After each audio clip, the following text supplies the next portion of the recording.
여러분에게 하나님의 은혜와 사랑이 함께할 축복합니다. 광고를 한 두 가지 못 드렸는데, 앞에 부분, 앞에 진열되어 있는 것은 장식하는 것은 셀별로 이렇게 다 장식을 하셨습니다. 근데 갈수록 아이디어가 좋아지고 갈수록 풍성해지는 것 같아요. 작년보다 올해가 훨씬 더 좋고 내년에는 훨씬 더 좋아지겠지요. 그래서 강단에서 지금 몰아내기 힘든데, 그래서 요 모든 걸 모아서 교회 김장을 수요일 날 절였다가 목요일 날 교회 김장을 한대요. 여기 있는 거 다 수요일 목요일 날 다 드시고 배추 무는 다 김장에 넣으면 되겠죠. 그러면 참 좋을 것 같아요. 괜찮은 것 같아요. 추수감사주쯤에 항상 교회 김장을 하면 재료가 이렇게 풍성해져서 그냥 할지 않을까.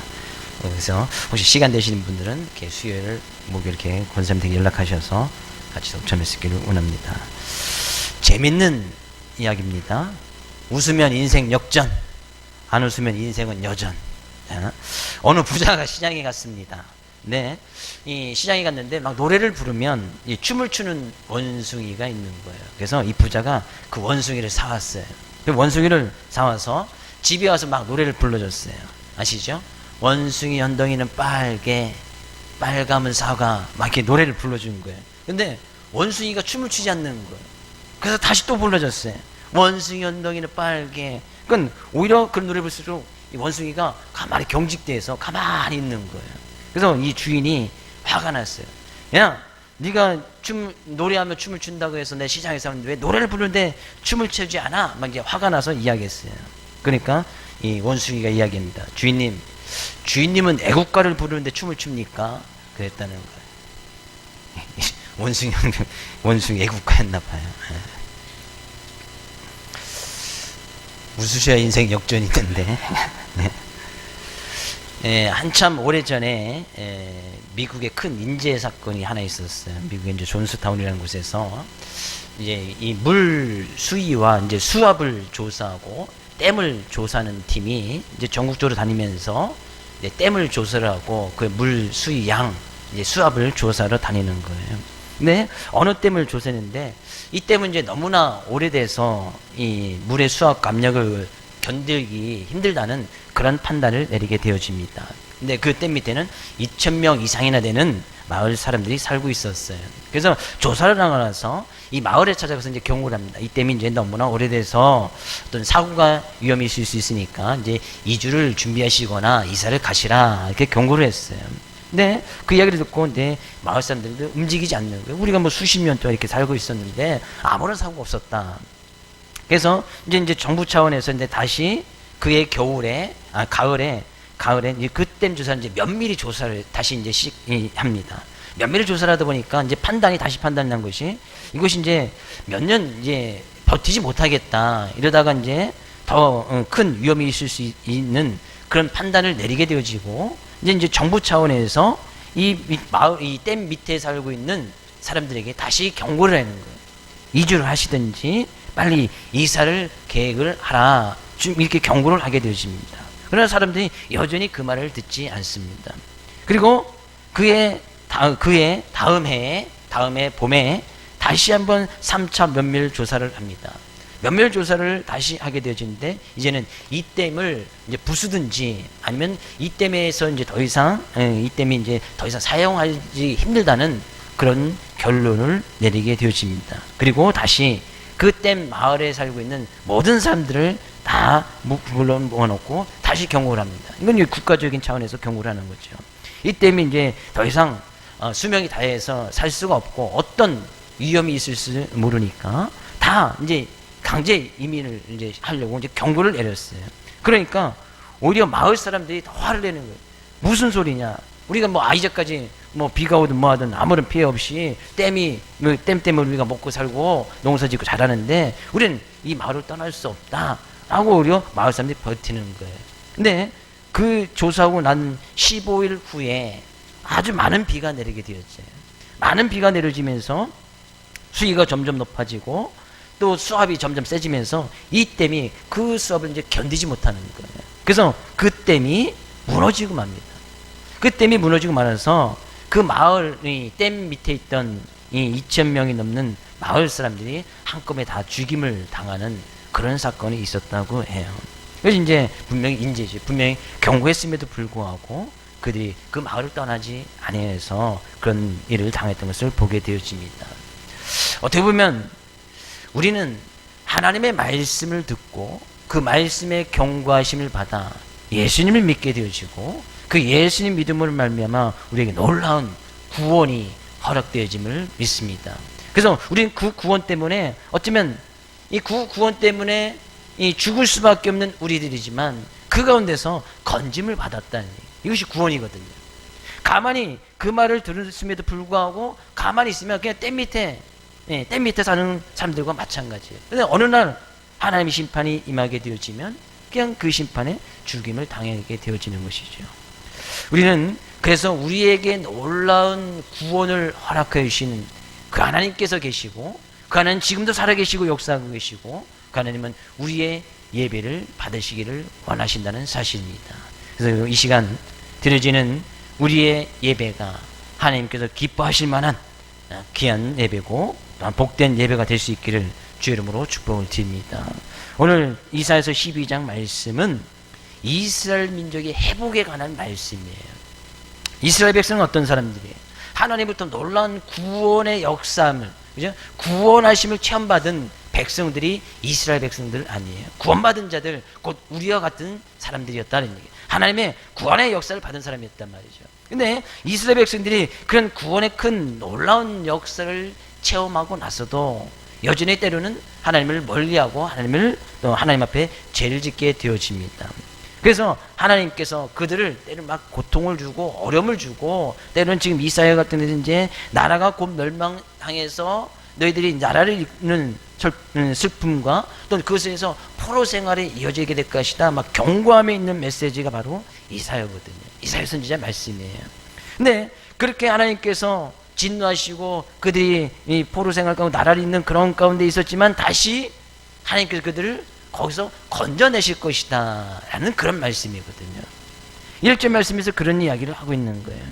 그날에 내가 말하기를 여호와여 주께서 전에는 내게 노하셨사오나 이제는 주의 진노가 돌아섰고 또 주께서 나를 안하시오니 내가 주께 감사하게 나이다 할 것이니라. 그렇게 될 것이라는 거예요. 전에는 하나님께서 그들을 진노하셨다. 왜? 그들이 여전히 하나님의 놀라운 구원의 역사를 맛보았음에도 불구하고 죄를 짓고 하나님 없이 살아가는 그런 가운데서 하나님께서 진노하셨다는 거예요. 하나님께 노를 바라신 거예요. 하나님께서 그들에게 어려움을 주신 거예요. 하나님께서 그들에게 나라를 이루는 서름을 주신 거예요. 그들에게 포로 생활하는 그런 극한 고통을 허락해 주신 거예요. 그러나 전에는 그렇게 했지만 다시 이제는 주의 진노가 돌아서서 그들을 다시 그 어려움 가운데서 포로 생활 가운데서 그들을 다시 건져내 주실 것이다. 그죠? 건져내 주실 것이다. 그런 것을 너희들이 다시 보게 될 것이고 그런 하나님께 감사할 일이 있을 것이다 라는 이야기예요. 어떻게 보면 이것이 우리의 삶의 모습인지도 모르겠네요. 우리는 하나님의 놀라운 구원의 역사를 맛보 알고 예수님을 통해서 구원받고 예수님을 통해서 하나님의 자녀가 되었음을 믿고 나감에도 불구하고 때로는 그런 은혜를 잊어버리고 하나님 없이 어떤 말씀 없이 기도 없이 살아갈 때 하나님께서는 그런 인생과 때로는 진노하시죠. 그래서 이런 하나님의 진노는 어떻게 보면 더 큰 우리를 사랑하신 하나님의 더 큰 은혜고 사랑인 것을 보게 되죠. 하나님의 진노조차도 그래서 우리는 구원받은 백성들에게는 하나님의 진노조차도 하나님께 감사하는 이유가 되어지는 거예요. 거기서 깨닫고 돌아오게 하신 하나님의 어떤 훈계의 방편이기 때문이다는 얘기죠. 그래서 히브리서에서도 육체적인 부모가 자녀들이 잘못했을 때 징계하고 그들을 훈계하듯이 하나님도 마찬가지로 하나님의 자녀된 우리들에게 때로는 훈계하고 징계하심으로 말미암아 그 가운데서 돌아오게 하고 깨닫게 하기 위해서 하나님께서 우리는 때로 꾸짖으시고 진노하신다는 얘기죠. 그래서 하나님께서 우리의 삶 가운데서 주어진 모든 삶의 부분들이 다 감사의 조건이 되어지는 거예요. 근데 저는 오늘 추수감사주의를 맞이해서 저는 하나님께서 어떤 진노가 임했든지 어려움이 있든지 고통이 있든지 가운데 이들이 고백하기를 이제는 주의 진노가 돌아서고 하나님의 은혜로 다시 들어가게 되는 그 시점이 바로 오늘 추수감사주일이 될 수 있기를 주의로 축복을 드립니다. 행여나 우리의 삶 가운데 어려움이 있었다면 오늘을 계기로, 전에는 어려움이 있었어도 오늘 추수감사주일을 계기로 이제는 다시 은혜와 또한 회복의 역사와 하나님의 놀라운 지혜의 역사가 일어날 수 있는 귀한 날 될 수 있기를 주의 이름으로 축복을 드립니다. 행여나 가정 가운데, 사업 가운데, 자녀들 가운데, 경제적인 어떤 문제 가운데 어려움과 고통이 있었다면, 전에는 그랬을지라도, 그죠? 오늘까지 그랬을지라도 오늘 이 시점을 맞이해서 이제는 놀라운 회복의 역사, 문제 해결이 일어나고 그 가운데서 다시 고침을 받고 놀라운 하나님의 은혜로 들어갈 수 있는 귀한 은혜의 시간 될 수 있길 다시 한번 주의 이름으로 축복을 드립니다. 그래서 그들이 그런 하나님께서 그들 다시 지켜주시고 보호하신 것으로 인해서 내가 주께 감사하겠나이다, 다시 한번 주님의 은혜를 깨달았다는 거예요. 우리는 늘 그런 주님의 은혜 속에 살아감에도 불구하고 그 은혜를 잃어버릴 때가 너무나 많다는 거예요. 근데 하나님께서 다시 그들을 진노하셨다는 건 어려움을 주셨다는 거예요. 깨달음을 주시기 위한 하나님의 놀라운 방편이에요. 근데 그들이 다시 깨달음으로 말미암아 내가 주께 감사하겠나이다. 그죠? 오늘 추수감사주일 우리는 바로 그런 주님의 은혜를 다시 깨달아야 됩니다. 하나님께서 왜 우리를 하나님의 자녀 삼아주시고 하나님의 백성 삼아주시고 왜 예수 그리스도를 믿는 믿음으로 말미암아 우리에게 놀라운 구원을 허락해 주셨는가? 그 은혜가 깨달아짐으로 말미암아 다시 내가 주님께 감사할 수 있는, 주님께 감사할 수 있는, 우리 늘 평생의 삶 가운데 주님께 감사함에도 불구하고 그 감사의 일을 잃어버릴 때가 너무나 많다는 거예요. 다시 오늘 이 주일이 주님께 감사할 수 있는 그 이유를 찾고 주님의 놀라운 구원에 하나님께 영광을 돌릴 수 있는 귀한 날 될 수 있기를 다시 한번 주의 이름으로 축복을 드립니다. 그래서 그들이 고백하는 거예요. 내가 주님께 감사합니다. 2절 말씀, 보라 하나님은 나의 구원이시라. 내가 신뢰하고 두려움이 없으리니 주 여호와는 나의 힘이시며 나의 노래시며 나의 구원이심이라. 다시 그들이 깨달은 거예요. 왜 하나님께서 우리를 진노하셨나, 왜 어려움을 주셨나. 근데 그 가운데서 다시 깨닫고 나니까 그것조차 하나님의 은혜였고 하나님의 놀라운 역사인 것을 깨달아서 그들이 다시 하나님께 고백합니다. 하나님은 나의 구원이시라 고백했다는 거예요. 하나님 밖에는 달리 구원할 자가 없다니. 하나님은 오직 그들의 인생 가운데서 구원자 되신 분은 하나님 밖에 없다, 하나님 밖에 없다라고 다시 고백하는 거예요. 우리의 인생에 구원되신 분은 오직 하나님 밖에 없음을 믿으시며 고백하며 나갈 수 있기를 원합니다. 하나님의 달리 구원이 있을 수가 없다는 얘기죠. 그리고 옆에 계신 성도님에게 분명히 가르쳐 주십시오. 하나님 밖에는 다른 구원이 없습니다. 이야기를. 그 하나님은 나의 구원이시라. 하나님은 나를 심판하시는 분이 아니라 우리에게 진노를 주시는 것은 하나님의 심판이 아니에요. 우리에게 어려움을 주신 것은 하나님께서 정말 우리를 어렵게 하고 힘들게 하게 해서 주시는 것이 아닌 거예요. 때로 우리 경제적인 문제, 자녀의 문제를 하나님께 허락해 주신 것은 우리가 정말 고통받으며 살기를 원하시는 하나님께서 주신 것이 아니라는 거예요. 그렇게 주심으로 말미암아 그 가운데서 진정으로 구원자 되신 분, 나의 구원자 되신 분은 하나님밖에 없음을 고백하게 하기 위함이고 그것 또한 하나님의 은혜인 것을 알게 하기 위함이라는 얘기예요. 하나님은 나의 구원, 하나님만이 나를 구원하시는 분, 나를 심판하시는 분이 아니라 그것조차도 하나님의 은혜고 하나님의 은혜를 깨닫게 하시는 분이 바로 하나님이시다라고 이야기하는 거예요. 그 하나님만이 오직 구원을 선물로 주실 뿐만 아니라 그 하나님 그 자체가, 그죠? 그 하나님 스스로가 바로 구원이시다는 얘기예요. 그래서 우리의 진정으로 감사의 근원은 이 구원에서부터 출발이 되어집니다. 우리가 추수감사주의 한 해 동안 많은 것을 허락할 것인 그것 또한 하나님께 감사할 수 있지만 그런 하나님께 감사를 드릴 수 있는 가장 근본적인 이유는 우리에게 구원을 허락하신 그 하나님이 계시고 그 하나님은 나의 구원, 나를 구원하신 분이기 때문에 이 감사의 이들이 생기게 되어진다는 거예요. 하나님은 나의 구원이시니라. 그러니까요, 우리는 어떤 삶 가운데서 내가 그런 하나님을 신뢰함으로 말미암아 두려움이 사라지게 되어진다는 거예요. 우리가 그런 하나님을 믿는다면, 신뢰한다면, 그런 하나님 지금 살아계시고 역사하고 계심을 믿는다면 삶 가운데 두려움이 웬 말이냐, 그런 얘기예요. 그런 하나님은 지금도 살아계셔서 우리와 늘 함께 하심을 믿는다면 삶 가운데 근심 걱정이 웬 말이냐, 그런 얘기예요. 하나님은 살아계십니다. 믿으십니까? 그 하나님 지금 우리와 함께하고 계십니다. 믿으십니까? 그러면 그 하나님을 신뢰한다면 삶 가운데 두려움이 무슨 말인가? 삶 가운데 근심 걱정이 웬 말인가? 삶 가운데 염려가 무슨 말이냐? 그런 이야기예요. 그 하나님이 진정으로 나를 구원하신 것을 믿는다면 삶 가운데 두려워할 일이 무엇이 있겠느냐? 삶 가운데 근심 염려할 것이 무엇이 있느냐는 얘기예요. 그러니까 나를 구원해 주셨는데 더 이상 필요한 것이 무엇이냐?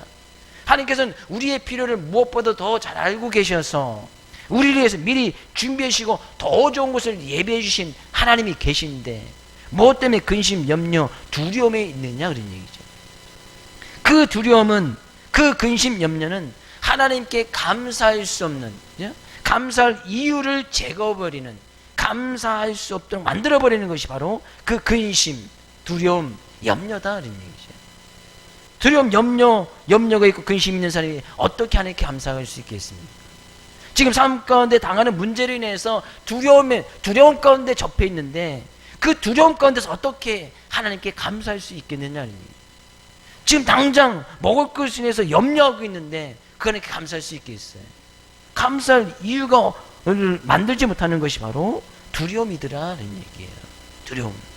근데 그 두려움은 어떻게 생기는 거예요? 내가 하나님을 신뢰하지 못함으로, 내가 하나님을 온전히 믿지 못함으로 인해서 거기에서 두려움이 생긴다는 거예요.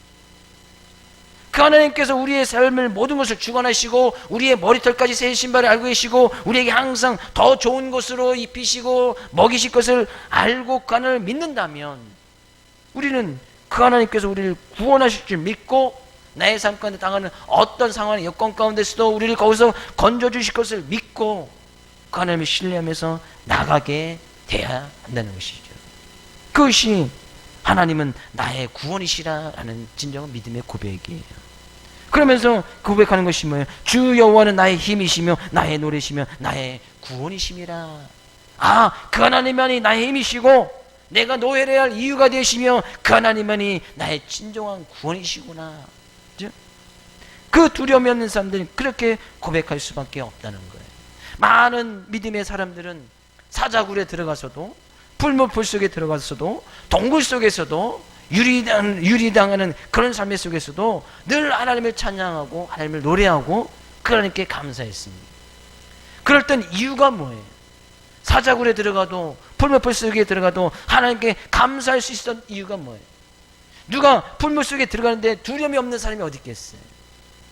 누가 당장 지금 사자밥이 되어지는데 그 가운데서 근심 염려 안 할 사람이 어디 있어요? 근데 그 가운데서도 감사했던 믿음의 사람들이 있었다는 거예요. 어떻게 그들은 감사할 수 있었을까? 하나님을 전적으로 신뢰하는 거예요. 전적으로 그 사자굴에서 건져주실 것을 믿고 풀무풀 속에서 건져주실 것을 믿고 인생의 동굴에서 건져주실 것을 믿고 그러나 더 뛰어난 것은 그렇게 하지 아니하실지라도 하나님은 살아계시기에 행여나 그들이 사자굴에서 사자밥이 되고 풀무풀 속에서 뜨거운 불 속에 타서 재가 되고 동굴 속에서 갇혀서 그냥 그 어려움 속에서 그냥 동굴 속에 갇혀서 사는 그런 인생을 살아간다 할지라도 하나님은 살아계시기에 오히려 그 가운데서도 감사할 수 있었더라는 얘기예요. 우리는 그런 하나님을 신뢰하고 있습니까? 그런 하나님을 믿고 있느냐 그런 얘기예요.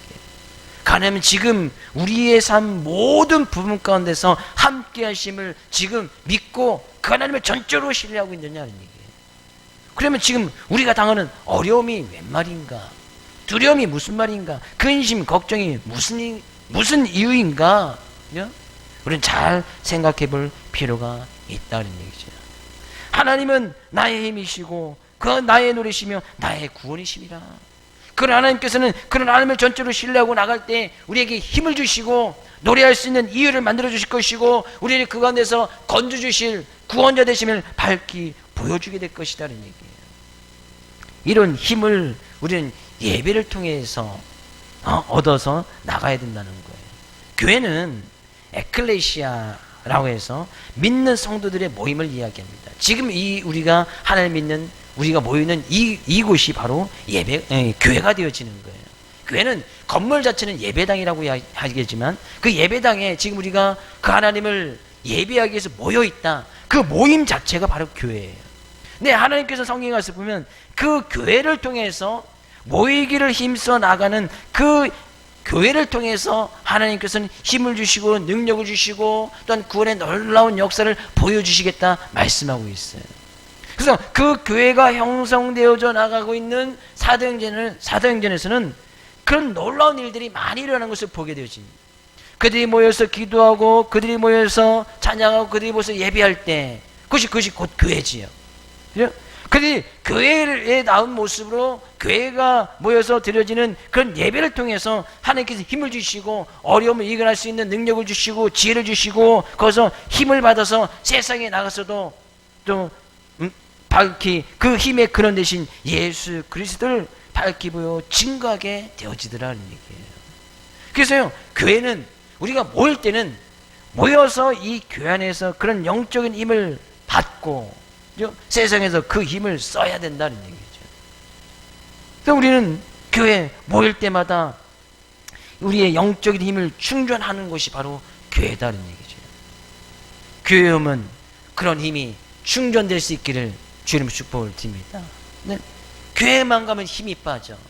그럼 문제는 딱 두 가지, 둘 중에 하나예요. 교회가 문제가 있든지 아니면 내 자신이 문제가 있든지 둘 중에 하나예요. 근데 성경 가운데서 교회는 내가 주의 이름으로 모여서 하나님을 찬양하고 예배하는 그 교회 가운데서는 문제가 없어요. 왜? 그것은 하나님이 계시니까. 결론은 뭐예요? 내가 문제인 거예요. 내가 교회에 와서 힘이 빠져. 문제는 뭐예요? 교회는 문제가 없어.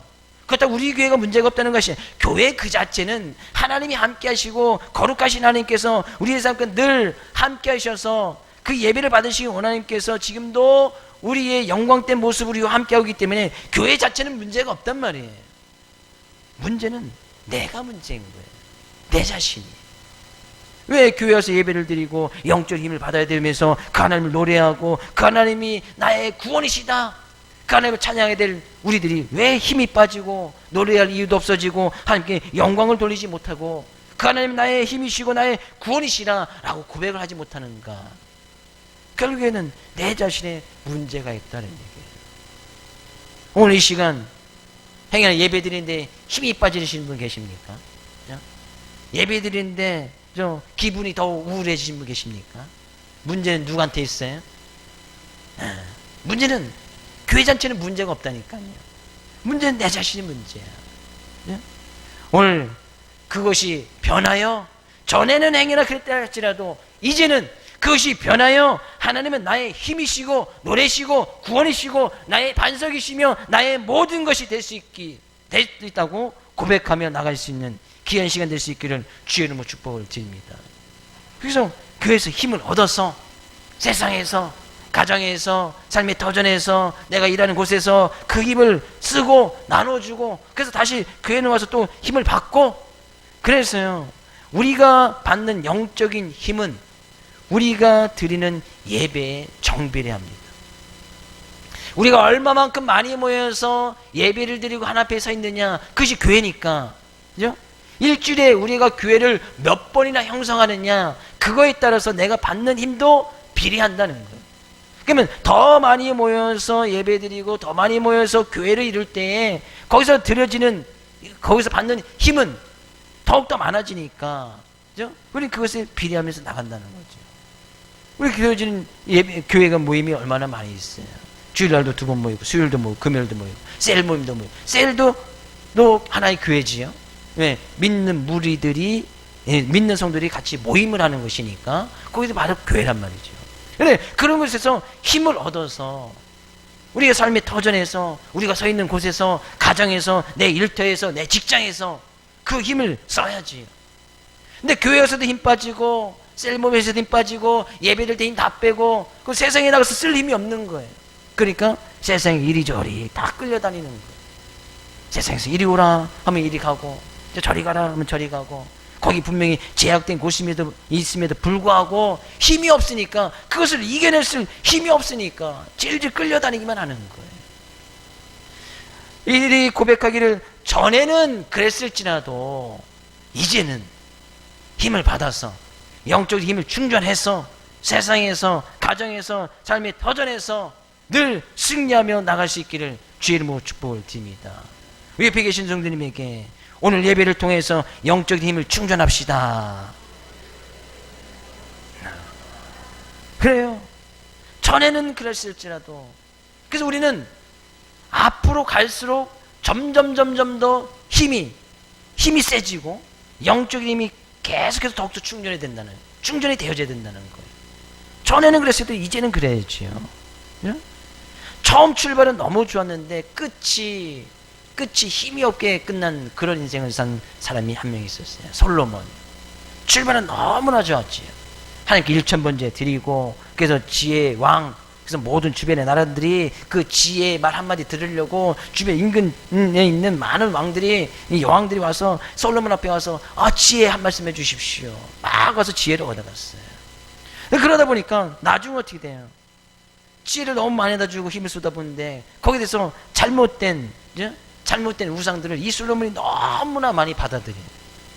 그들이 올 때에 지혜 주변국들이 올 때에 지혜의 말씀 들으러 오면서 서로 이제 이 국가 간의 교류를 잘하자는 거 아니에요. 그러니까 국가 간의 교류를 잘하려고 하니까 이 솔로몬에게 자기 나라 공주라든지 이 공주 갖다가 같이 솔로몬의 부인 삼아서 막 이제 솔로몬에게 갖다 주는 거죠. 그래야지 이 나라 간의 교류가 쉽게 잘 이루어질 수 있으니까. 왜 자기 딸이 거기가 있고 뭐 그러다 보니까 쉽게 그런 관계를 깨뜨릴 수가 없는 거예요. 근데 거기까지는 좋았는데 그러다 보니까 솔로몬 부인이 너무 많아졌어. 몇 명까지 됐어요? 1000명까지 됐어. 1000명까지 됐다는 것은 뭐예요? 공주들이 올 때에 그냥 자기 몸만 온 것이 아니고 그 나라를 섬기는 신까지 다 같이 달고 온 거예요. 그러다 보니까 이 공주들이 자기들이 만드는 신을 다 만들어 놓은 거예요. 그래서 솔로몬 왕 이후에 이스라엘 나라의 우상들이 얼마나 많았는지 몰라요. 부인이 1000명이 있으면 1000명의 1000가지의 신들이, 우상들이 다 들어오게 되는 거예요. 출발은 너무 좋았지만 나중은 오히려, 물론 그런 끝까지 인생이 하나님께 회개하고 돌이키는 장면이 있습니다만, 수많은 우상들이 온 나라를 뒤덮게 만드는 그런 일을 했던 사람이 바로 이 솔로몬이었다는 얘기예요. 저는요, 전보다는 이제가, 어제보다는 오늘이, 오늘보다는 내일이, 작년보다는 올해보다는 내년이 훨씬 더 좋아지고 영적으로 더욱더 강해져 나갈 수 있기를 주의 이름으로 축복을 드립니다. 옆에 계신 성도님에게, 성도님은 어제보다 오늘이 훨씬 더 좋아 보입니다. 이야기해 주세요. 그렇게 보인다는 것은 누가 그렇다는 거예요? 내가 그렇다는 거예요. 내가 그렇지 않으면 결코 옆에 있는 성도님이 그렇게 보일 수가 없어. 내가 어제보다 힘이 없는데 옆에 있는 성도님이 어제보다 힘이 더 좋은 것처럼 보인다고요? 절대 그럴 일은 없어요. 그 결국에 문제는 누구한테 있는 거예요? 나한테 있는 거예요. 나한테. 그래서 성경은 이야기합니다. 전도서에도 옛날이 오늘보다 더 나은 것이 어찌미냐 하지 말라. 예전이 더 좋았는데 그렇게 하지 말라는 거예요. 그것은 지혜가 아니다. 올바른 지혜가 아니라는 거예요. 예전이 더 좋았는데 그렇다는 것은 뭐예요? 오늘은 좀 별로라는 거예요. 어제가 좋았는데 그렇다는 것은 오늘은 좀 별로다 그런 얘기 아니에요. 작년이 훨씬 좋았는데 라고 해서 올해는 힘이 별로 없다, 별로 좋지 않았다 그런 이야기 아니에요. 우리 부모님은 이전만 못해 라고 이야기하는 것은 뭐예요? 그럼 예전보다 못하다는 이야기죠. 분별력도 떨어지고 뭐 지혜도 떨어지고 그렇다는 얘기 아니에요. 우리 부모님 되신 분들은, 그죠? 우리 부모님은 이전만 못하네 이런 이야기를 듣지 않기를 주의 이름으로 축복을 드립니다. 우리 어머님은, 우리 아버님은 해가 갈수록, 날이 갈수록 왜 이렇게 더욱더 지혜롭고 분별력이 좋아지시는지, 왜 날이 갈수록 이렇게 신앙과 믿음은 더욱더 좋아지시는지 이런 이야기를 들을 수 있기를 주의 이름으로 축복을 드립니다. 그러기 위해서는 이들이 고백하는 것이 뭐예요? 하나님은 나의 구원이시고 그 하나님 되신 하나님을 전적으로 신뢰할 때 하나님께서 힘을 주시고 노래할 수 있는 이유를 주시고 찬양할 수 있는 이유를 주시고 그 하나님은 진정으로 구원이라는 것을 깨닫게 알게 하신다는 거예요. 그러면 그렇게 구원받은 사람들이 해야 될 일을 말씀하고 있나요? 4절 말씀. 그날에 너희가 또 말하기를 여호와께 감사하라.